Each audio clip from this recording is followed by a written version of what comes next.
Coming to grips with the full impact of Typhoon Haiyan has been a slow process.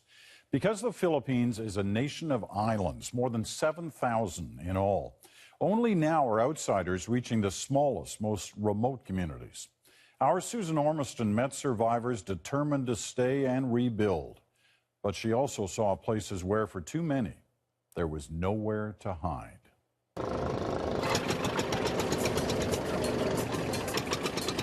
A boatman, Rolando, steers his way into what's called the Hidden River, making the sign of the cross as he leaves. In Filipino life, there are two constants, faith and water. We've asked Rolando to take us to one of the coastal islands, caught up in the vortex of the worst typhoon on record, Haiyan, or the name it's known by here, Yolanda. On the way, you can see its power, homes crumpled like matchsticks. From the air, the Philippines is a watery world dotted with breathtakingly beautiful islands, but vulnerable to nature's fury. The super typhoon cut a swath across the islands, stranding thousands, including those offshore near Pontevedra. We glide in towards Bantague, a cluster of tiny islands, population 1,800, mostly fishermen. It got hit hard by the winds, the rain, then the storm surge. Rosie Seneo rushes to tell us her story. How high was the water here? It's high, very high. Over the house? Yeah, the top of the house. The water went over that high? Yeah. Were you in your house? Yeah, in house, my house, over there. Where is it? Yeah, this way, follow me. Rosie was born here 58 years ago, raised her 4 children here, and lives in one of the sturdiest homes. So this is your house? Yeah, this is my house. Wow, it stayed up.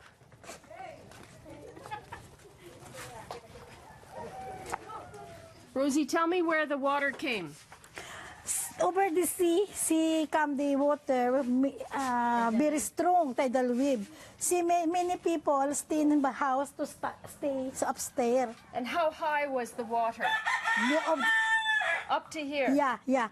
You must have been afraid it was going to go even higher. Oh, higher. Yeah, I said, pray to the God to save. As water flooded in, 100 people crowded up her stairs to a tiny second floor. So, Rosie, was this where you waited?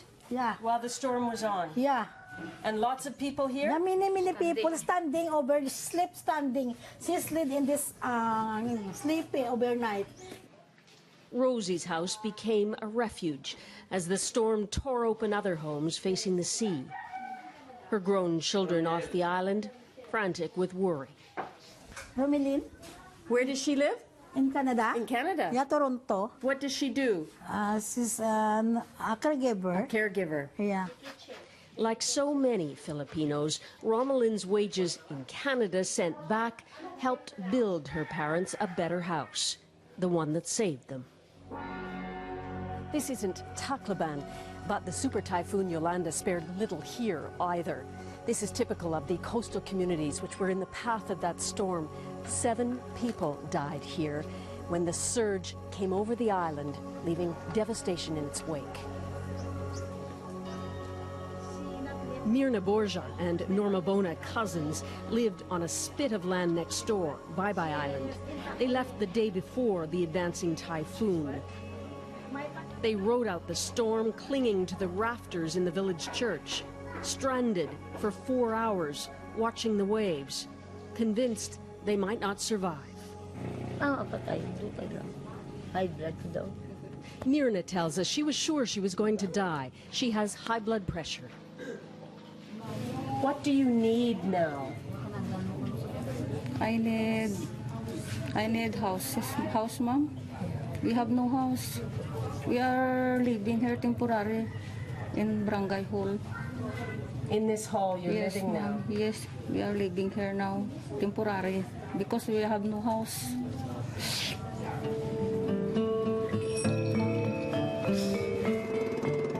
In the coastal belt, the homes were so exposed the typhoon tore through them. Mirna and Norma want to take us to the place where they lived just 2 weeks ago. The footbridge to the spit is gone, so we arrived by boat. For 25 years, they'd made their homes here, fishing, living, raising families on muddy flats touching the sea. How many houses? 11 houses, ma'am. 11 houses? Yes. Up to there, starting there, up to there. You'd never know they were there. Bamboo stakes and a ragged flag. They settled here just after the last big typhoon, Undang, in 1984. When Undang, we built our house there. And now another typhoon took it away. Yes, ma'am. Yung Yolanda typhoon. Typhoons are common enough here. The Philippine archipelago, the most vulnerable place in the world to tropical storms. That was part of the problem. Resilience, trumping warnings. Many did not escape in time. Roberto Almogente, a fisherman, watched the waves rise before he bolted, trying to get away. His wife, carrying their 1-year-old, ran with him. I wanted to save them, he tells us. The waves were very strong, and his wife couldn't swim. She was swept out to sea with their baby. He's lost his family and his boat. In this tiny fishing hamlet, 7 people drowned. Jenna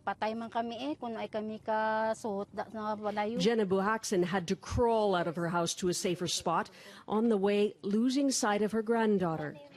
The 2.5-year-old was picked up by the waves and hurled away.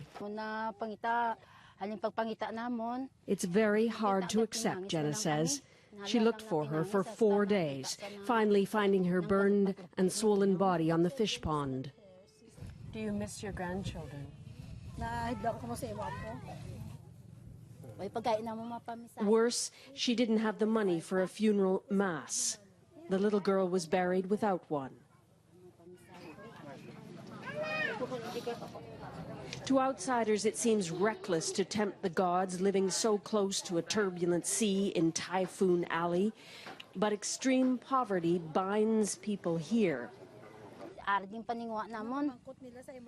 Jenna stays, she tells us, because she believes she can survive still and rise again, though help is desperately needed.